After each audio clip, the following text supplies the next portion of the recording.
네, 후쿠오카 이튿날입니다. 못 보신 분들은 지난 영상을 참고하시면 좋습니다. 점심에 하카타 지역에 있는 요시즈카 우나기야로 향하고 있습니다. 요시즈카 우나기야는 깔끔한 고급 일식당처럼 생겼습니다. 평일 오후 1시 반쯤에 갔는데 웨이팅이 두세 팀 정도 있었습니다. 밖에 메뉴판이 있어서 기다리는 동안 어떤 걸 시킬지 미리 고민할 수 있는데 일본어로 되어 있으니까 미리 저장하셨다가 편하게 보시면 됩니다. 내부는 깔끔하고 자리가 간격이 넓어서 꽤나 쾌적했습니다. 안에 들어가면 한국어 메뉴판을 또 준비해 주십니다. 가격대가 일본 엔저 되기 전의 가격처럼 쉽지 않습니다. 우마키 등의 작은 메뉴를 시킬까 하다가 쉽지 않은 가격 때문에 식사만 하고 왔습니다.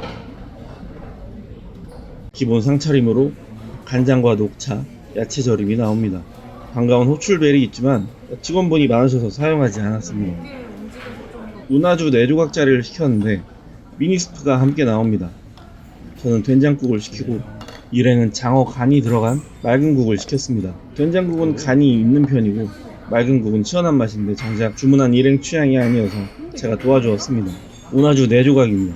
장어 한 조각에 700엔 꼴이고 제일 적은 양인데도 밥이 많아서 충분히 배부릅니다. 굉장히 기름기 많은 장어입니다.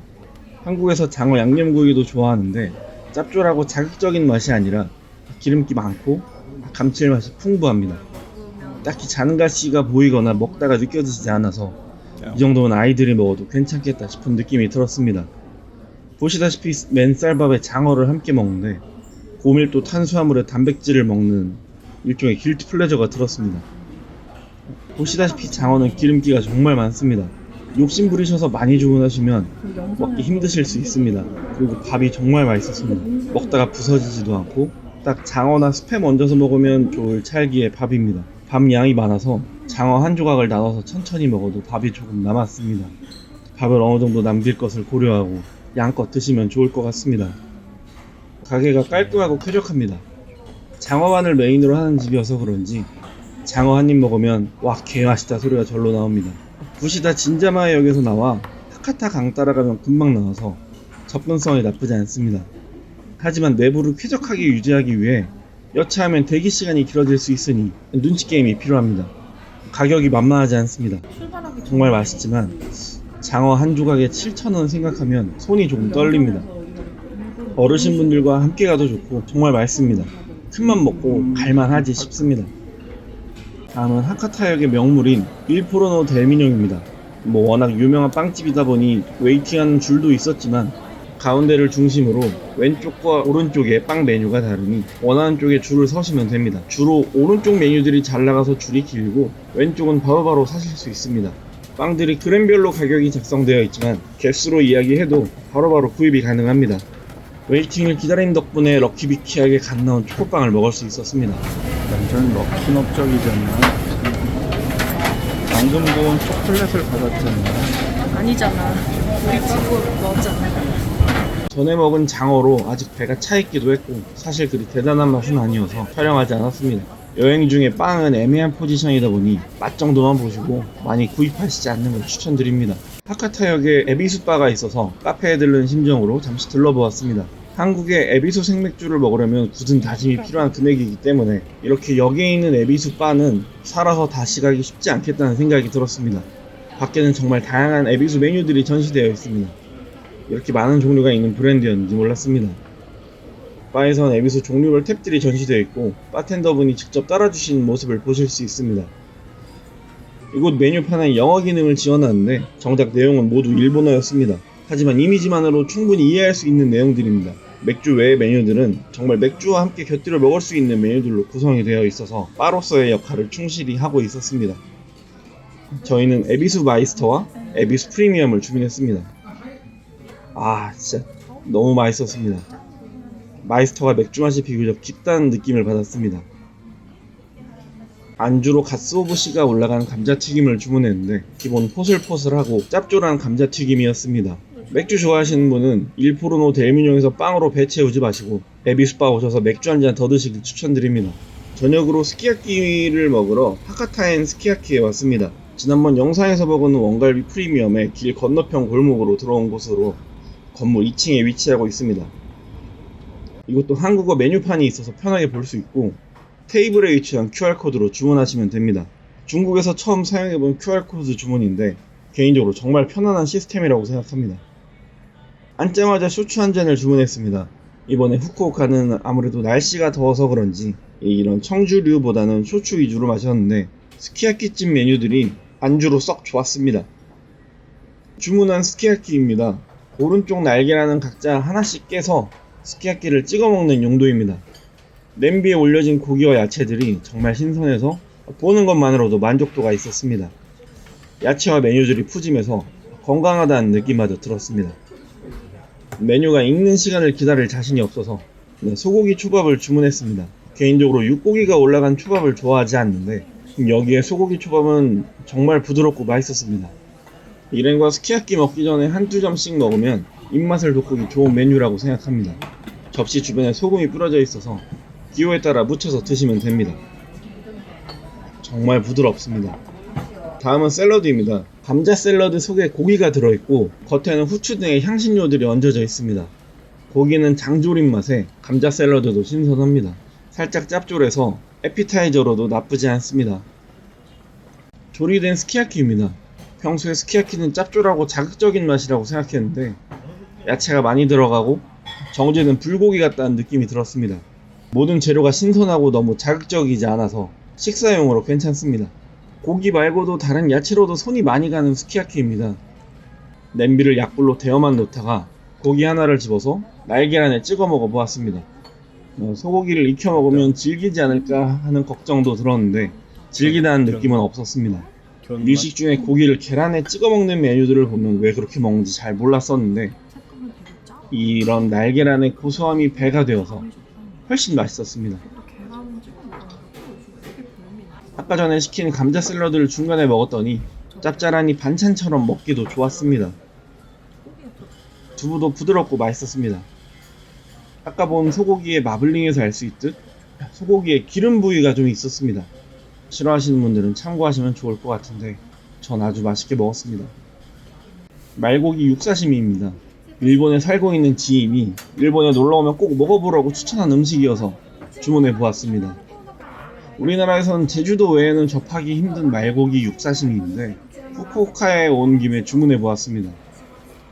보시다시피 말고기는 기름기가 전혀 없다시피 합니다. 고기 냄새는 전혀 없었고 담백하고 부드러운 질감이 인상적이었습니다. 다진 무, 파, 와사비를 곁들여서 따로 준비해 주신 간장에 찍어서 먹을 수 있었습니다. 일본 여러 지역에서 접할 수 있는데 후쿠오카에서도 드셔볼 수 있으니 추천드립니다. 전반적인 안주가 페어링이 좋아서 쇼츠 한 잔을 더 시켜보았습니다. 저도 편집하며 찾아봤는데 이 미친놈이 말 육사시미를 스키야키 국물에 찍어 먹고 있습니다. 이런 고기의 텍스처가 강해질 뿐이니 저렇게 드시지 마십시오. 레몬 사와입니다. 산뜻하니 먹기 좋은 술입니다. 스키야키를 어느 정도 먹고 우동을 추가하면 익힌 면을 부어주십니다. 둘이서 우동 없이도 충분히 배부른데 우동 식감도 좋고 오늘 아니면 언제 먹을까 싶어서 추가한 메뉴입니다. 매장이 조용하고 아늑합니다. 스키야키가 자극적이지 않아서 아이나 어른이 먹어도 좋은 식사가 될 것 같습니다. 스키야키 외에 다른 메뉴들도 맛있었습니다. 좋은 식재료와 음식들이 있습니다. 맛이 엄청 대단하진 않습니다. 하지만 맛있습니다. 식당에 테이블이 많은 것 같지 않았습니다. 한국에서 사전에 예약하고 가셔야 합니다. 저녁을 먹고 아쉬워서 숙소 앞에 있는 술집에 들렀습니다. 사카이돈야 카마완. 사카이돈야 카마와라는 곳입니다. 낮에는 주로 우동을 판매하고 밤에는 술집으로 변하는 형태인 것 같았습니다. 안쪽에 테이블 자리도 있습니다. 일본어를 잘하시면 사장님과 스몰톡도 가능할 것 같은 구조인데 가게에 사람이 조금만 차도 사장님이 정신없어지는 게 느껴지는 공간이었습니다. 기본적으로 한국어 메뉴판이 준비되어 있는데 한국어 메뉴판과 일본어 메뉴판이 조금 다르니까 직접 비교해서 원하는 메뉴를 주문하시면 좋을 것 같습니다. 우선 우메슈와 레몬 사와가 나왔습니다. 밤에 시원하게 먹기 좋은 술들이었습니다. 우메슈도 달큰하니 맛있었습니다. 타코와사비입니다. 제가 개인적으로 이자카야들을 다니며 주방 실력을 판단하는 척도로 생각하는 음식입니다. 일본에서 시킨 타코와사비는 오이와 다른 야채들과 섞어 먹지 않고 이미 조리되어 나와 있었습니다. 현지에서 먹는 플라시보 효과인지 모르겠지만 간단한 재료들로 만들어진 것 같은데 웬만한 동네 이자카야에 비해 감칠맛이 좋고 문어다리의 식감도 적당하게 느껴지는 좋은 타코와사비였습니다. 그렇게 매콤하거나 와사비가 강하지는 않으니 타코와사비 좋아하시는 분들은 한 번쯤 드셔보시면 좋습니다. 다음은 교자입니다. 개인적으로 한국이나 중국에서 주로 먹는 스타일의 교자가 속 내용물도 많아서 좋아했는데 일본에서 먹은 교자도 맛있었습니다. 만두 속가 꽉 차있지 않아도 그 일본 교자 특유의 진한 맛과 함께 찍어 먹으라고 주신 소스가 어우러져서 감칠맛이 커지는 맛이었습니다. 교자의 아랫면을 약간 태우듯이 익혀서 식감도 살아있고 주류 안주로 좋은 선택이었던 것 같습니다. 다음은 마파두부 우동입니다. 여기 가게가 원래 우동을 주력으로 해서 어떤 맛일까 주문해 보았습니다. 다양한 재료들이 아낌없이 들어가서 국물을 떠먹어도 충분히 맛있었습니다. 속에 있는 우동이 탱글하니 잘 들어있고 마파 맛이 깨와 어우러져서 비교적 고소하고 얼큰한 맛이었습니다. 특히 저는 한국에서 두부 퀄리티 때문에 웬만하면 마파두부는 시키지 않는 편인데 이곳은 두부도 정말 부드럽고 맛있었습니다. 참깨와 고추기름들이 얼큰하면서 너무 자극적이지 않은 맛이었는데 한국에서 마파두부를 먹으면 한국식으로 살짝 변형되듯이 이것도 일본 취향으로 살짝 변형된 마파두부 형태가 아닐까 생각되는 지점이었습니다. 국물에 소주 하듯이 면을 다 먹고 남은 국물에도 충분히 술을 즐길 수 있는 메뉴였습니다. 여기에 공깃밥을 추가해서 비벼 먹기까지 했습니다. 아무리 둘이서 같이 먹었다고 해도 이렇게 먹으면 살이 안 찔 수가 없을 것 같습니다. 마지막으로 스시 조림입니다. 소스에 잘 졸여져 있고 한국에서 맛있는 곳을 찾기 힘든 메뉴여서 정말 맛있게 먹었지만 술집 안주이다 보니 양은 조금 아쉬웠습니다. 사장님이 친절하고 요리가 맛있습니다. 이 지점에서 저와 일행의 의견이 갈릴 수가 있는데 아까 마파두부에 말아먹을 쌀밥을 주문하던 시점에서 사장님이 잘못 알아듣고 화이트 와인을 준비해 주시던 해프닝이 있었습니다.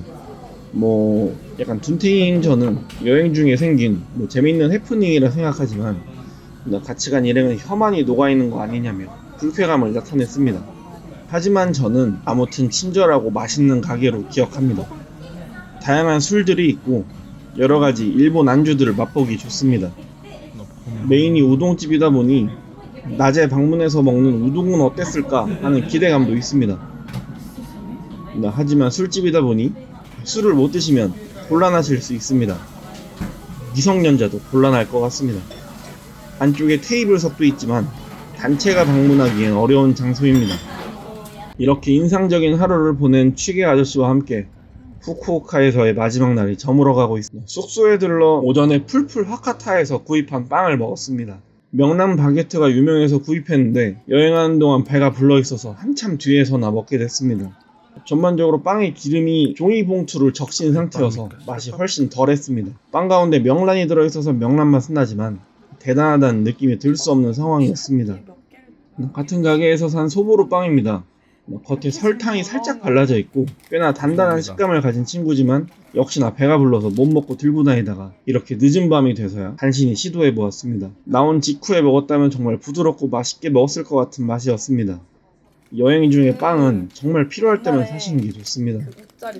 주전부리로 먹을 용도로 숙소 앞 로손에서 구입한 명란입니다. 딱히 비싸지 않게 구입하실 수 있고 편의점 신성 코너에서 구입할 수 있다는 게 저에게는 인상적이었습니다.